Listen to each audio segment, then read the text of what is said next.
ఏం లేదు, మా డాడీని కలవడానికి వెళ్ళాము. ఆయన డోర్స్ అవన్నీ లాక్ చేసుకొని లోపల ఉన్నారు. ఆ లేడీ కూడా అక్కడే ఉంది. మేము ఆయనతో మాట్లాడడానికి వెళ్దాం మాట్లాడడానికనే కాదు, మా డాడీతో కలిసి ఉన్నామని మేము వెళ్ళాము. బట్ మేము మెసేజెస్ చేసినా, ఫోన్ కాల్స్ చేసినా ఆయన లిఫ్ట్ చేయలేదు, దేనికి రెస్పాండ్ అవ్వలేదు. సో ఏంటి అంటే వాళ్ళు ఎప్పుడో ఒక్కప్పటికైనా డోర్ తీస్తారు కదా అని మేము బయట వెయిట్ చేస్తాం.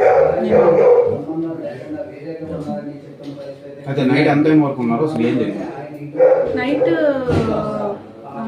యాక్చువల్లీ నేను ఆఫ్టర్నూన్ 3 నుంచి నైట్ 1:30, 2 వరకు ఉన్నాను. బట్ వాళ్ళు ఎవరు రెస్పాండ్ అవుతారేమో అని మేము వెయిట్ చేసాం. అట్లీస్ట్ మా డాడీ అయినా నా పిల్లలు బయట ఉన్నారు కదా, లోపల పిలుస్తారనేమో అయినా వెయిట్ చేసాం. బట్ ఏం రెస్పాన్స్ ప్రధాన కారణం ఏంటి మీ ఫాదర్ రెస్పాండ్ ఆ లేడీ